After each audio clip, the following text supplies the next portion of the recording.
최근 T-7A 레드호크의 개발 지연으로 인해 여론의 문매를 맞고 있는 보잉. 이들한테 엎친 데 덮친 격으로 또 다른 비보가 날아들었습니다. 미군 참모차장이 의회에 출석해서 보잉의 실책으로 인해서 얼마만큼의 손실이 발생했는지 이를 바득바득 알면서 폭로했기 때문입니다. 그렇잖아도 종래에 발표한 일정보다 더더욱 지연될 예정이었던 T-7A 프로젝트는 이제는 그냥 잘못된 선택이 초래한 흑역사 수준이 되었는데요. 미국에서는 과거 사업 선정 당시 보잉의 사탕 발림에 넘어갔던 일을 땅을 치고 후회하면서 경쟁 상대였던 T-50을 선정했어야 했다며 이미 떠난 버스를 찾고 있는 상황입니다. 하지만 버스가 떠나도 다음 차는 오는 법. 최소 1000대 이상의 수량을 도입하는 또 다른 훈련기 사업이 올해 안에 정해질 예정입니다. 미군은 이제 더는 보잉의 거짓말에 속지 않겠다며 다음 사업에서 두고 보자고 벼르고 있다고 하는데요. 자세한 사정을 함께 알아보겠습니다. 최근에 미국은 옛날만 못한 것 같습니다. 방산 분야에서 터져나온 연이은 실책으로 과거에 비해 무기 체계를 최신화하는 속도가 점점 늦어지고 있기 때문입니다. 아직까지는 냉전 시대, 전성기 시절에 벌려놓은 압도적 격차로 패권을 유지하고 있지만 점차 주도권을 위협받고 있는 것이 사실이죠. 특히 중국은 해킹이나 첩보 활동 등 수단 방법을 가리지 않고 방산 기술 확보에 혈안이 된 상황이라서 이대로 가다가는 언젠가 방산 분야의 패권을 중국한테 빼앗기는 것이 아니냐고 진심으로 우려하는 사람도 많아졌습니다. 한국 역시 미국이 주춤하는 사이 엄청난 속도로 방산 기술의 수준을 끌어올리고 있는데요. 어느새 몇몇 분야에 있어서는 미국을 상대로도 비교 우위를 가져올 정도가 되었습니다. 이런 상황이다 보니 미국은 그동안 방산기술 혁신을 주도해왔던 자국 내 방위산 업체들의 부진을 더 이상 두고 볼 수가 없었는데요. 이들 방위산 업체가 현실에 안주하고 장사 속만 밝히는 것이 근래의 실책의 원인이라고 봤기 때문입니다. 그 중에서도 보잉은 미국이 당면한 가장 거대한 골칫거리입니다. 다른 거대 방위사업체라고 꼽히는 레이시온, 노스롭 그루먼, 로키드 마틴 등은 예전같이 대단한 혁신까지는 일궈내지 못하더라도 스스로 명맥을 유지하면서 어느 정도의 발전도 계속 이루고는 있습니다. 그런데 보잉은 다릅니다. 나름 민항기 시장의 거대한 축으로 에어버스와 함께 세계 민항기 시장을 양분하고 있는 것이 보잉입니다. 도저히 망할 수가 없을 것 같은 지위를 갖고 있죠. 그런데 제조 결함으로 인한 추락 사고를 몇 번 겪더니 거기서부터 굴러간 스노우볼로 4년째 어마어마한 적자를 보고 있습니다. 세계적인 공급망 대란, 이로 인한 납기 지연, 거기다가 판매 전략의 실수까지 겹치면서 보잉의 주가는 어느새 반토막이 났고 슬슬 재기의 가능성조차 사그라들고 있습니다. 미국도 보잉이 이 지경이 될 때까지 손 놓고 있던 것은 아닙니다. 그 일환이 바로 TX 프로그램이었죠. T-7A 레드호크가 한국의 T-50을 꺾었던 바로 그 프로그램 말입니다. 이 사업은 일종의 짜고치기였습니다. 사업에 참여한 기업들은 모두 미국 내 방산업체와 컨소시엄을 체결한 상태로 참가했습니다. 한국의 카이 역시 로키드 마틴과 함께 사업에 참여했었죠. 미군은 사실상 자국 내 방산업체 중에서 마음에 드는 업체를 고르는 것이었습니다. 그리고 그때 당시에도 보잉은 경영 악화 일로를 걷고 있었고 미군은 정치권의 압력으로 보잉을 도울 것을 요구받고 있었습니다. 보잉 역시 필사적이었습니다. 사원이 걸린 사업에서 절대로 패배할 수 없었기에 무리수를 뒀는데요. 총 사업비 163억 달러의 56%밖에 안 되는 92억 달러를 제시한 것입니다. 물론 계약서에 도장을 찍을 당시 T-7A의 실물은 없었습니다. 반감만으로 개발이 가능할지는 그냥 미뤄두고 아무튼 도장을 찍지 않으면 망할 상황이었던 것입니다. 심지어 미군은 이 도박에 속아졌습니다. 보잉에게 마지막 기회가 주어진 것입니다. 그러나 뒷이야기는 다들 아시다시피 파국이었죠. 원래 일정이었어도 T-7A가 작전 능력 인증을 취득하는 것은 2024년이었습니다. T-7A가 대체하는 T-38의 수명이 도저히 버틸 수가 없는 시점이죠. 즉, 정상적인 일정으로 개발이 됐어도 몇 년의 훈련 공백을 피할 수가 없었습니다. 그런데 거기서 터진 윈락 사태. 비행 시 공기 흐름을 제어하지 못해 기체가 흔들리고 조종이 불가능해지는 치명적인 문제라서 형상 설계와 풍동 실험 단계에서 잡아내야 하는 기본적인 문턱인데도 양산 이후에 발생하고 말았죠. 보잉은 이를 비행 제어 소프트웨어의 튜닝으로 해결했으며 납기의 차질은 없다고 주장했지만 믿는 사람은 그다지 없었습니다. 아니나 다를까 비행 제어 소프트웨어와 탈출 시스템의 문제가 발생했다면서 개발 일정이 한 차례 더 지연됐습니다. 최초 생산 일자가 2025년 5월이 되었으며 인도는 2025년 12월이 되었죠. 작전 능력 인증 취득은 언제가 될지 자기들도 모른다고 하죠. 그 뒤로 나온 보잉 내부의 폭로에 따르면 이마저도 거짓말이고 보잉 내부 인사 모두가 T-7A가 2026년 전에 인도되지 못할 것으로 여긴다고 합니다. 이 시점까지 개발 지연으로 인한 손실은 11억 4천만 달러에 달한다고 하는데요. 한화로 1조 5천억 원에 달하는 정도죠. 처음에는 미국이 팔을 안으로 굽혀 보잉을 구제하려고 시작했던 사업인데 어느새 보잉을 갉아먹는 암세포 같은 사업이 되어버린 것입니다.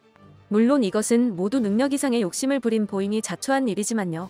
미군과 군사 전문가들은 이런 일정대로라면 T-7A의 작전 능력 인증이 2027년 봄에나 취득될 것으로 관측하고 있는데요. 이 꼴을 보고 있던 미군도 결국 인내심이 다했습니다. 아무리 자국 방산 기업을 살리기 위한 것이라지만 이로 인해서 노후화된 훈련기들이 귀중한 파일럿 인력을 실제로 죽이고 있다면서 원색적인 비난을 하기에 이르렀습니다. 미국 군사매체 에어 앤 스페이스 포시즈 매거진은 지난 20일 미 하원에 출석한 미군 참모차장의 발언을 보도했습니다. 데이비드 W.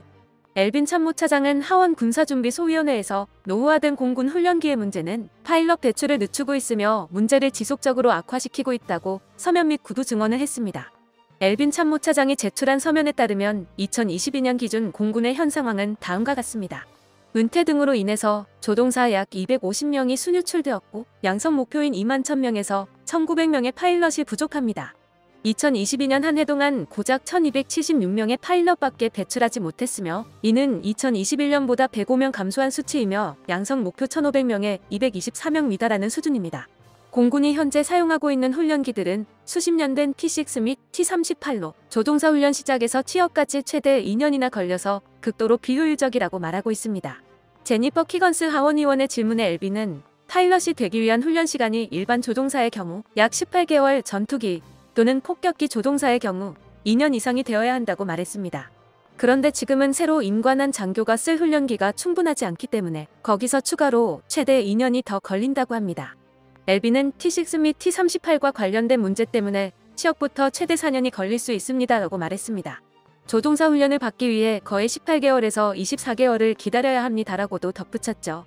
엘빈은 공군이 이 문제를 해결하기 위한 노력으로 2024 회계연도 예산에서 T-38의 안전 및 유지를 위해 1260만 달러, T-6의 보수에는 1130만 달러를 요구했다고 서면에 기록하고 있습니다. 새로운 T-7A 레드호크는 T-38을 대체하기로 되어 있지만 공군이 파악한 최신 정보에 따르면 개발 지연이 발생하여 2025년까지 생산에 들어가지 않을 것이며 이 때문에 미 공군은 점점 날아다니는 관짝으로 변하고 있는 T-38을 계속 유지해야만 합니다. 지속적인 조종사 부족에 대한 압박도 심해지고 있습니다. 이 문제에 대한 또 다른 하원의원의 질문에 엘빈 참모차장은 공군이 모든 조종석을 채울 수 있는 파일럿 인력을 유지하고는 있지만 파일럿을 보조하는 일반 직원의 인원수에서 어려움을 겪고 있다고 강조했습니다. 엘빈은 바람직한 조종사 전문 인력을 갖추기 위해서는 무엇보다도 전투기의 파일럿 인원이 채워져야 합니다라고 말했습니다. 그러고는 그 다음은 훈련기의 인원을 채워야 합니다. 그런 다음엔 테스트 파일럿 조종석을 채워야 합니다. 그 다음 우선순위는 보조 인력입니다. 보조 인력의 위치가 채워지기를 원합니다. 현재 우리가 가장 큰 부족함을 감수하고 있는 곳이 바로 스태프입니다라고 덧붙였죠. 엘빈은 현재 숙련된 파일럿의 약 70%에만 보조 인력을 배치하고 있다고 말했습니다. 이어서 이러한 현상이 지속된다면 우리는 일종의 기형적인 세력을 가지게 될 것입니다. 높은 수준의 전문성을 갖추고 전투 보조를 제공할 만한 인력을 개발할 수 없을 것입니다라고도 말했습니다. 요약하자면 미 공군은 현재 훈련기 부족으로 인해서 신규 파일럿의 육성이 4년씩이나 지연되고 있으며 이에 더해서 파일럿들의 임무를 보조할 스태프들도 부족하다는 것입니다. T-7A의 개발 지연에 대해 미 공군이 발표한 성명에서는 공군 획득 책임자 앤드류 헌터가 직접 T-38은 너무 많은 사람을 죽였다면서 T-7이 한시라도 빠르게 T-38을 대체하는 것은 다름 아닌 공군 파일럿들의 생명에 있어서 절대적으로 중요한 일이다라고 일갈했습니다. 한마디로 보잉의 일처리가 엉망이라 공군 인력이 말 그대로 죽어나가고 있다는 것입니다.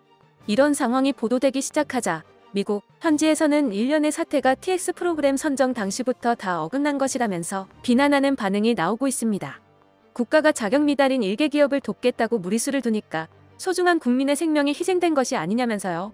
그러면서 당시 한국과 로키드 마틴의 T-50을 선택했으면 어땠을까 하는 반응도 많이 나왔는데요.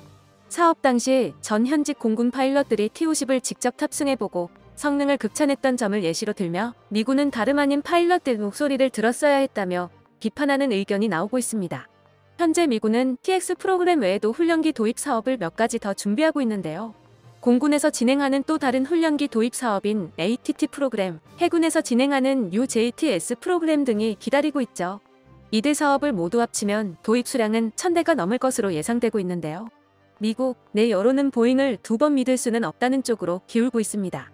그렇게 되면 미소 짓는 것은 다름 아닌 한국이죠. TX 프로그램에서도 T7A의 가장 강력한 상대는 T50이었습니다. 그런 T50이 지금은 블럭 20 업그레이드가 확정되어 F-16과도 어깨를 견주는 성능이 되어 있습니다. 미군이 보잉을 등진다면 다른 선택지가 없는 것입니다.